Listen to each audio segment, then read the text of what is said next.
Laksan mo natin, mahal ko ang Diyos.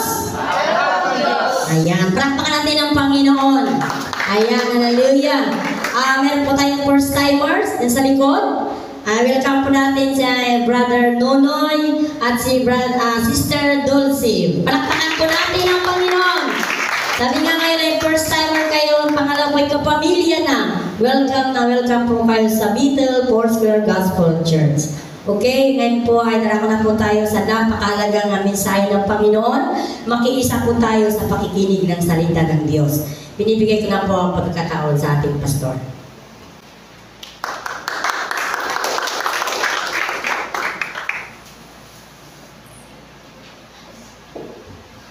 Welcome po sa lahat. Purihin ang Panginoon. Merry Christmas po. Batiin niyo natin mga kalapit ng Merry Christmas.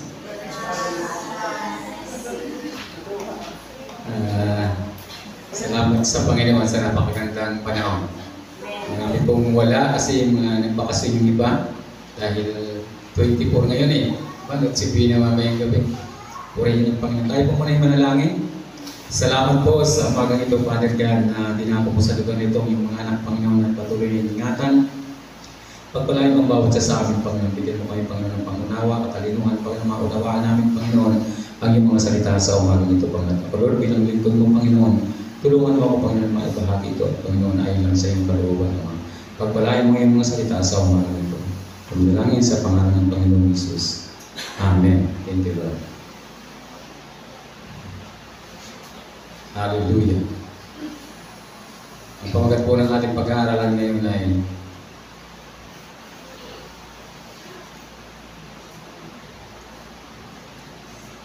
isinilang ang ating Panginoong Jesucristo.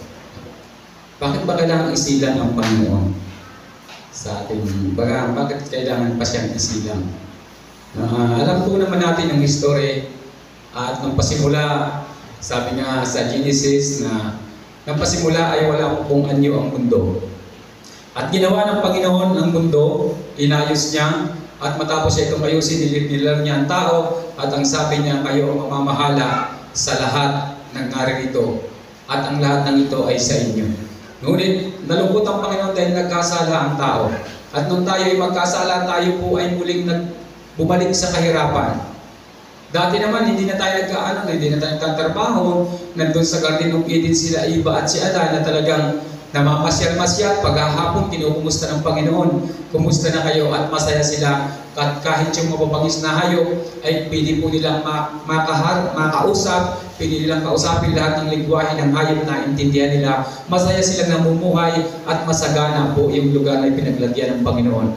Ngunit dahil sa isang pagkakamali, sa isang pagkakasala, tayo po ay bumalik sa kahirapan. Gaya ng isang kwento, may isang kwento ng isang tao na siya ay isang tauhan ng isang mayaman. Ngunit yung isang mayaman sabi niya, magpapakasyon ako at habang ako'y nasa bakasyon, lahat ng aking tinatamasa ay pwede mong tamasahin. Lahat ng kasiyahan, lahat ng mga karangyaan sa buhay, ay pwede mong gawin. Yung ginagawa ko, pwede mong gawin. At nung umalis yung kanyang awa, pero sabi niya bago ako aalis, ay pagbibiling ko lang sa iyo, huwag mong gagalawin itong posporo sa iyong ulunan, sa iyong hinihigaan. At nung umalis siya, mga 2 linggo na 3 linggo, sabi nung kanyang tauhan, kasi yung tauhan niya ay, pag sabi niya, timplahan ako ng kape, sinusunod ng mga kasi yung pinagbilinan, sabi niya, bakit kaya ayaw sa akin ipagalaw ng aking amo itong posporong ito? Doon sa misa lang nakalagay, at mga ilang linggo na o buwan na siguro ang lumipas, hindi siya mapakali. At binuksan niya yung posporo. At nung buksan niya yung posporo, nakakita siya ng isang sulat doon sa loob ng posporo at ang nakalagay doon, simula ngayon, magsisipak ka na ulit ng kahoy. Kasi ang trabaho niya ay magsisipak ng kahoy. Kaya, sabi niya, nung umalis yun, sabi niya sa iyo lahat ang sa akin. Ngunit huwag mo lang gagalawin yung isang yung posporo. Ngunit hindi siya nakatiis, pinuksan niya, binasa niya, mula ngayon, magsisipak ka na ulit ng kahoy, bumalik na yung kanyang amo. Kung hindi po sana na pinagyan man ni Iba, yung kumbaga, hindi natukso doon sa isang puno, sabi naman ng Panginoon, lahat makakain niyo, huwag lang ang punong ito. Ngunit dahil sa ang tao talaga ay kumbaga yung pinagbabawal parang, di ba, parang gusto niyang tuklasin. At dahil po doon, bumalik tayo sa kahirapan. Sabi ng Panginoon, mula ngayon, kayo ay magbubungkal na ng lupa, magtatanim para kayo ay kumain. Dati sana walang ganun eh. Paupo-upo lang, palikwalikwato lang sana tayo, papasyal-pasyal sa Garden of Eden, masaya ang buhay. Ngunit dahil sa pagkakamali, sa pagkakasala, tayo po ay bumalik sa kahirapan. Kaya po kinakailangan isilang ang Panginoong Hesus. Sana hindi, pero grabe yung pagmamahal ng Diyos sa atin. Grabe yung pagmamahal ng Panginoon dahil sa kabila ng pagkakasala natin, alam niyo ang ibinigay na niya kasi gumawa siya ng tao ng una pero hindi nagtagumpay. Baga, nagkasala kaya ang kanyang ibinigay ang kanyang anak. Ganun po tayo kamahal ng Panginoon. Ang sabi po sa Matthew chapter 1 verse 20 hanggang 23, ito po yung una yung pinagbubuntis na ang Panginoon. Sabi rito, ngunit habang pinag-iisipan ito ni Jose, ito yung pinabala kasi ni Jose na hiwalayan si Maria. Kasi kung ihiwalayan niya si Maria ng mga time na yun, yung panahon na yun, pag ang babae ay nalaman na nagdadalang tao at walang ama, maaaring batuhin o ikakapahamak niya yun. Kaya ay matalinong tao si Jose at siya isang mabait na tao. Ngunit habang pinag-iisipan ito ni Jose, nagpakita sa kanya sa panaginip ang isang anghel ng Panginoon. Sinabi nito sa kanya, Jose, anak ni David, huwag kang matakot na pakasalan si Maria, sapagkat ang sanggol na dinadala niya ay mula sa Espiritu Santo. Magsisilang siya ng isang batang lalaki at Hesus ang ipangalan mo sa sanggol, sapagkat ililigtas niya ang kanyang bayan sa kanilang mga kasalanan. Nangyari nga ang lahat ng ito upang matupad ang sinabi ng Panginoon sa pamagitan ng propeta. Maglilihi ang isang birhen at magsisilang ng isang sanggol na lalaki at tatawagin itong Emmanuel. Ang kahulugan nito ay kasama natin ang Diyos. Purihin ang Panginoon na talaga pong dahil sa pagmamahal ng Diyos, isinilang pa ang Panginoong Hesus. At nung isinilang ang Panginoong Hesus, tayo po ay nagkaroon ng pag-asa. Tayo po ay wala ng pag-asa kasi talaga, kumbaga, yung kasalanan natin, sabi nga yung kabayaran ng kasalanan ay kamatayan. Ngunit nung isinilang ang Panginoong Hesus, nagkaroon po tayo ng pag-asa. Kaya nga, hindi naman masamang ipagdiwang ang Pasko.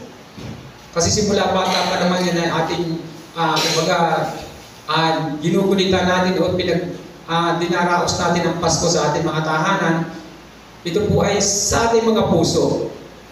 Ang Pasko po ay ito po yung pagtanggap natin sa Panginoon. Kumbaga, ito ang Panginoon ay isang regalo nung siya isilang para sa atin. Kaya dapat masaya tayo pag-araw ng Pasko. At normal lang naman na tayo ay maging masaya dahil nagkaroon tayo ng pag-asa. Dahil sa pagsilang ng Panginoong Hesus. Ito po yung dahilan kung bakit siya isinilang dahil kailangan po tayong tubusin sa ating mga kasalanan. Kaya napakasarap po na isinilang ang Panginoon dahil doon tayo po ay nagkaroon ng pag-asa. At ang sabi po sa Matthew chapter 2 verse 11 hanggang 12, pagpasok sa bahay nakita nila, ito po yung mga tatlong nung hinahanap, ito yung mga tatlong wise man na hinanap nila kung nasaan ang Panginoong Hesus. Sabi niya, pagpasok sa bahay, nakita nila ang bata sa piling ni Maria na kanyang ina. Nagpatira pa sila at sinamba ang bata. Inihandog din nila sa kanya ang mga daladala nilang ginto, insenso at mera. Nang mapauwi na ang mga pantas, nakatanggap sila ng babala sa pamamagitan ng panaginip na huwag nang bumalik kay Herodes, kaya nag-iba na sila ng daan. Kung titignan po natin dito, itong matatalinong tao, hinanap nila ang Panginoon. Alam nila na yun ang isinilang na tagapagligtas. Kaya nga po, tayo bilang sabi nga ng Panginoon, anak, magpakatalino kayo. Dapat alam natin kung sino yung tagapagligtas. Sino ba talaga ang dapat natin sambahin. At itong mga matatalinong taong ito, hinanap pa nila at ang nag-guide sa kanila ay isang bituin para sila'y makarating doon sa lugar na yun. Para sambahin ang Panginoong Hesus. Bata pa lang siya, sinasamba na siya. At tayo po bilang mga anak niya, dapat alam din natin kung sino ang ating sasambahin sa ating mga buhay. Dapat po tayo maging matalino. Kaya nga sila, tayo po bilang mga anak ng Panginoon, dapat tayo matalino. Alam natin na isinilang ang Panginoon para siya ay sambahin. Para siya ay ating pasalamatan, para siya ay ating tanggapin. Dahil siya ay isang regalo ng Ama na pag tinanggap mo, magkakaroon ka ng pag-asa. Kumbaga, di ba, pag tinanggap mo ang isang regalo, hanggat hindi mo tinatanggap ang regalo mo, hindi mo ito mapupunta sa iyong mga kamay. Pag tinanggap mo na, saka mo lang ito, kumbaga pag kinuha mo na, saka mo lang ito magagamit, saka mo lang ito pakikinabangan. Kaya ang Panginoong Hesus po isang pinakamagandang regalo ng Ama sa atin. Dahil sa Kanya, tayo po ay nagkaroon talaga ng buhay na talagang nandun yung pag-asa natin. Ang sabi po sa Matthew 3 verse 16, ito po yung oras na ang Panginoong Hesus ay baka humayo na siya, ibinabahagi na niya ang utos ng Ama sa Kanya. At bago po siya lumakad, nagpabautismo muna siya. Sabi niya rito sa 16, nang mabautismohan si Jesus, kaagad siya umahon sa tubig, nabuksan ang langit at nakita ni Jesus ang Espiritu ng Diyos na bumaba parang isang kalapati at dumapo sa Kanya. At sabi si 17, at ang isang tindig mula sa langit ang nagsabi, ito ang minamahal kong anak na lubos kong kinalulugdan. So pinakikita po rito na talagang ang Panginoon po ang siyang tagapagligtas. Di ba, nung una, alam naman natin na ipinanganak siya hindi nang galing sa tao. Di ba, alam natin na galing siya sa Espiritu, at dito pinatutunayan ng Panginoon, ng Ama natin nasa langit, na siya talaga ang anak. Na nandun bumaba pa ng Espiritu, ito yung pagpapakita na dapat po tayo ay nagpapasakop muna sa Ama para tayo ay maging kanyang mga anak. Nakita natin at yung banal na Espiritu bumaba sa Panginoong Hesus at tinanggap niya ito. Kumbaga nagbibigay siya ng example na dapat natin gayahin. Sa ating pong paglilingkod sa Panginoon, sa kaligtasan ibinigay ng Panginoon sa atin, pagtanggap natin sa kanyang anak, sa Panginoong Hesus, dapat po tayo po ay baga napabautismuhan. Tayo po ay talagang tumatanggap sa Panginoon. At mayroon pong Espiritong ibibigay ang Diyos sa atin. At yung katuparan po ng lahat ng yan, nung ang Panginoong Kristus po ay ginawa na niya yung inuutos ng Ama, at nang dumating na po yung pagkakataon na bibigyan na tayo ng kalayaan ng Panginoon. Mababasa po natin sa Matthew 27 verse 45 hanggang 54.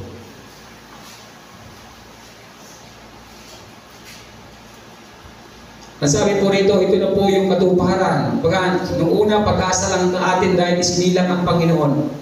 Siya ay nangaral at yun yung isang palatandaan na talagang ipinakilala siya ng Ama. Bago siya nangaral, pinakilala siya ng Ama na talagang siya dapat sundin. Siya ang tunay na anak.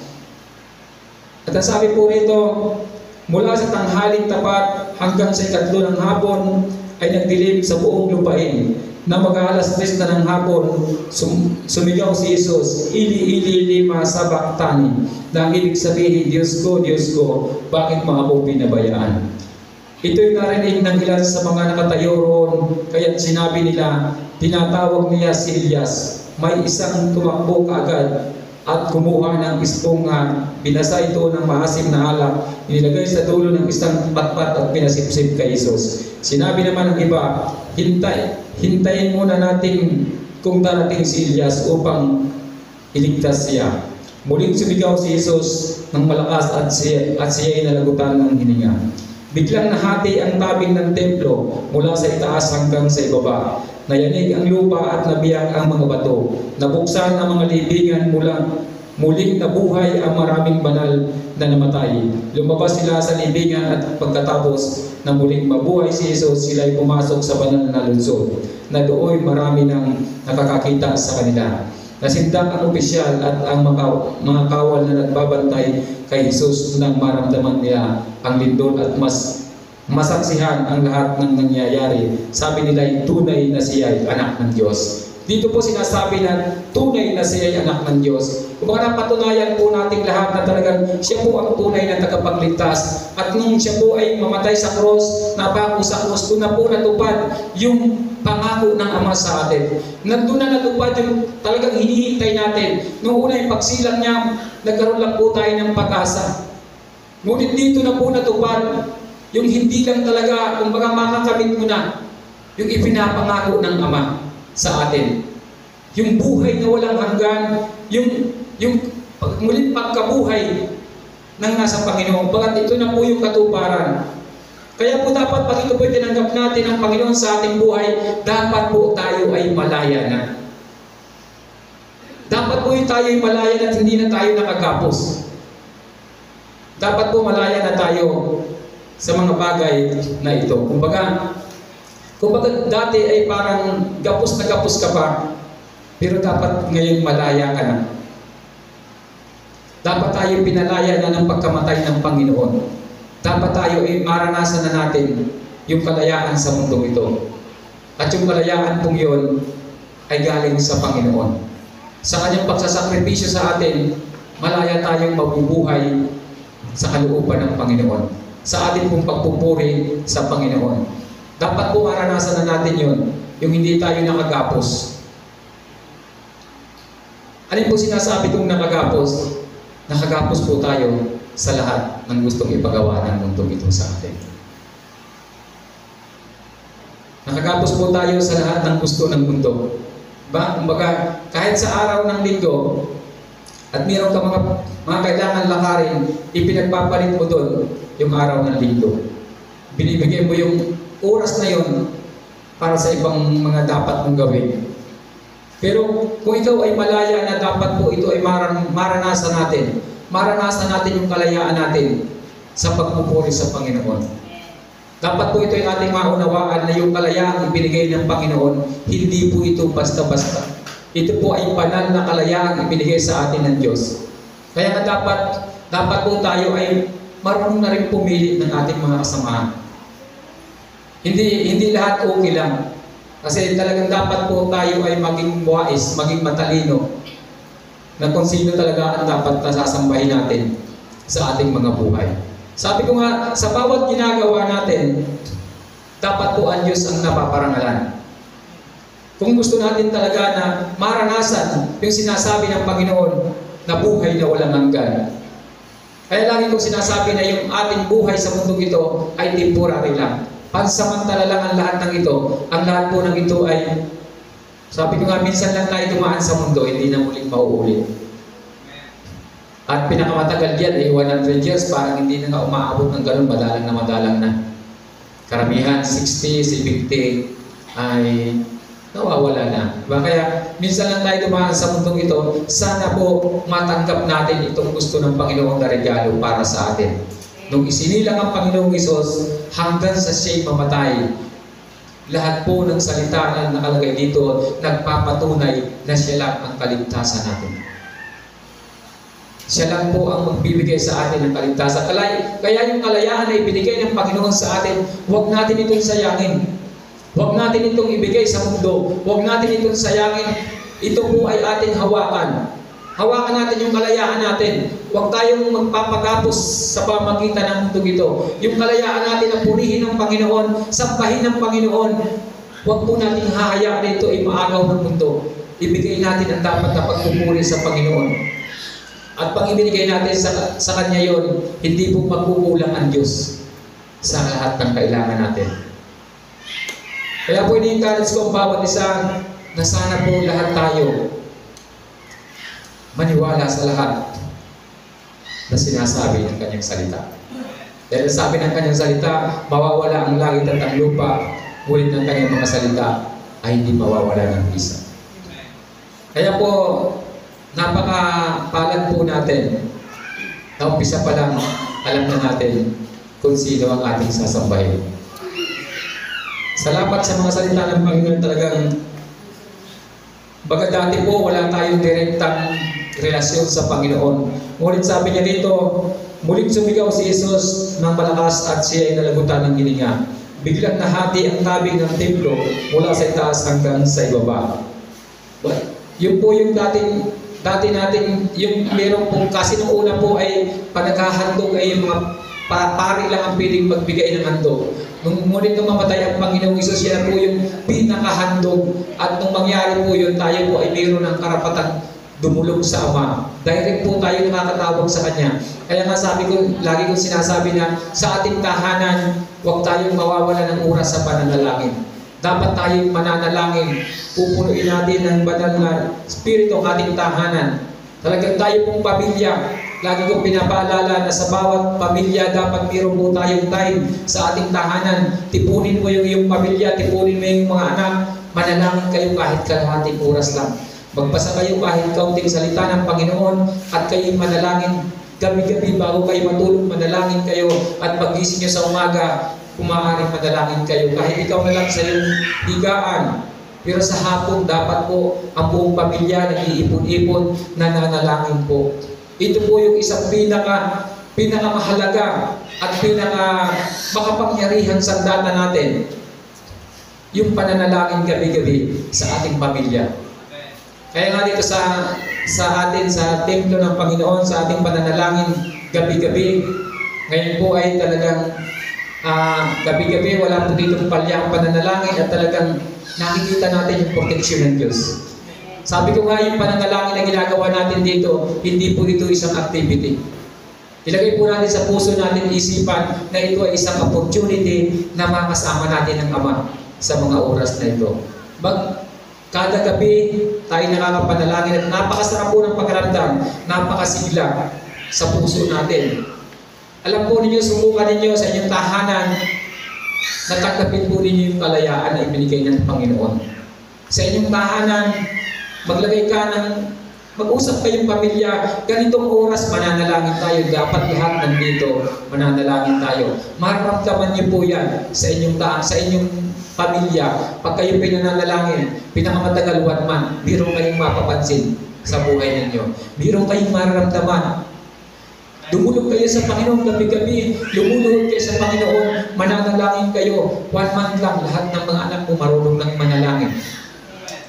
Marunong silang manalangin at ang banal na Espiritu, utay-utay po itong nananahan sa ating tahanan, nililinis niya ang palibot sa ating tahanan, inilalagay niya tayo sa tamang daan at ang Panginoon po ang mag-guide sa atin. Sabi ko nga, para tayong isang tao na nasa likod ng Diyos na nakakapit kung saan pumunta ang Panginoon, nandun tayo at anumang problema na atake sa atin, ang Panginoon po ang haharap at tayo po ay Kanyang ipagtatanggol.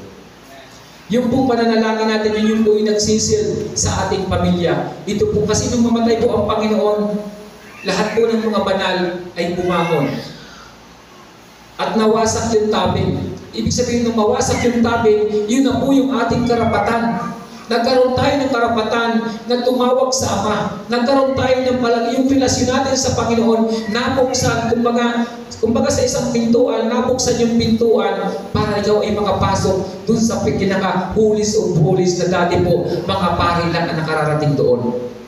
Napakapalad po natin dahil nung ialay ang Ama, nung ialay ang Anak, ang Panginoong Isus, tayo po ay nagkaroon na ng relasyon sa Panginoon na direct, pwede tayong tumawag. Kaya nga ini-encourage ko ang bawat isa na sa bawat pamilya magkaroon po tayo ng pananalangin. Kahit maliit lang na room sa inyong tahanan at yung po ay lagi kayong nananalangin gabi-gabi, mapupuskos po ng banal na Espiritu ang tahanan ninyo, pagpapalain kayo ng Diyos, iingatan kayo ng Panginoon at mararamdaman ninyo ang tunay na pagbabago na ibibigay ng Diyos sa inyo. Magkakaroon kayo ng pusong malinis, magkakaroon kayo ng isip na talagang walang ibang mahalaga kundi ang Panginoon. Sabi nga, ang puso ng tao papanalanginin, yan po ay laging basa. Kaya pag pinunlaan ang salita ng Diyos, mabilis tumubo, nabubuhay. At pag nabuhay po ang salita ng Diyos sa ating puso, ito po ay lumalabas at nagkakaroon po ito ng epekto sa mga taong nakakasalamuhan natin. Dahil ang banal na Espiritu ang siyang nag-guide sa iyo, nag-iingat sa iyo dahil sa pagkamatay ng Panginoong Hesus na pinahahalagahan po natin. Ito po ay magkakaroon ng kapangyarihan sa ating tahanan pag tayo po ay patuloy na nananalangin, umaasa. At ito po ang katuparan ng pananalangin at ang kanyang salita. Tayo po ay magbasa kahit ilang verse lang at tayo po ay manalangin. Tinasabi ko po sa inyo, 1 month lang meron na kayong maramdaman ng pagbabago sa bawat isa sa inyo. Aayusin po ng Diyos ang buhay natin. Tanggapin po natin ang mga biyaya mula sa Panginoon. Sabi mo nga, yung ating ginagawa sa Panginoon, dapat po sikapin lang natin purihin ang Diyos. Purihin lang natin siya ng purihin. Hindi ka pa humihingi pag natuwa ang Diyos sa'yo. Pagpapalain ka na niya. Salamat sa Panginoon. Sabi ko nga sa aking ginagawa, patuloy akong nananalangin sa Panginoon, paglilingkod. Sabi ko, Panginoon, ikaw ang bahalang magpala sa aking mga anak. Natuwa ako nung nakaraang linggo. Nag-share sa akin si Lomlom. Kasi siya po ay natanggap na doon sa PSU, sa mataas na posisyon. Sabi niya pa, kukuha na ako ng pick-up kasi madristino ako sa kasi madristino sa isang lugar. Siya ang pinaka-post doon. Itataas ng Panginoon ang pamilya mo. Gagawin ka ng Panginoong model. Sabi ko nga kailanman, hindi ka ipahihiyan ng Panginoon pag sa Kanya ka umasa. Pag ang Panginoon po ang ating kinakapitan, kailanman, hindi ka niya ipahihiya. Ako po ay walang kakayanan kung sa aking sarili, wala akong kakayanan magpaaral ng mga anak. Dahil wala naman ako talagang trabahong malaki ang sweldo. Pero ang Diyos po ang aking inaasahan. Pag may mga activity pinapupuntahan sa akin, talagang ginagawa ko at sariling bulsa ko ang ginagastos ko. Pero hindi ako nagkamali ng paglapit ko sa Diyos. Pinagpapala niya ako at hindi lang ako, pati ang buong pamilya. Kaya huwag po natin panghinayangan yung pananalangin sa ating tahanan kahit na ito po ay minuto lang. Sabi nga ng share ni Jojo noong nakaraan, kahit seconds lang, mabanggit mo man lang, I love you Lord. Purihin mo ang Panginoon, may pangarap ka sa buhay mo. Ang Panginoon ang unahin mo. Kasi ang sabi naman ng kanyang salita, Panginoon mo siya ibibigay ng pangailangan mo. Pero lagi niyong tatandaan, ang sabi ng Panginoon sa kanyang salita, ibibigay ko ang lahat ng kailangan niyo. Hindi naman sinabi ng Panginoon, ibibigay ko ang lahat ng gusto niyo. Kasi meron tayong gusto na pwede natin ikapahamak. Pero yung lahat ng kailangan natin ibibigay ng Diyos.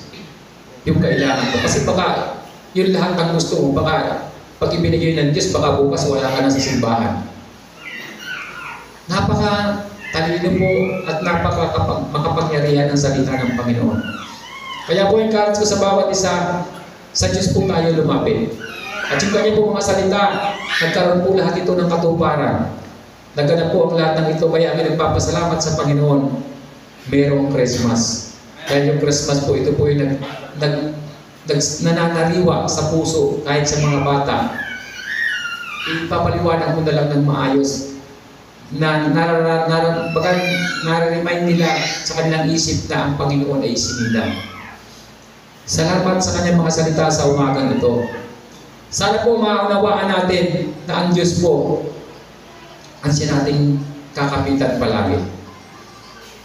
At mamaya po pagkatapos ng mensahe ito, pagkatapos ng ating giving, magkakaroon po ng anointing of oil doon sa mga hindi na anoint. Salamat dahil nakarating kayo kasi ngayon na po yung last anointing natin.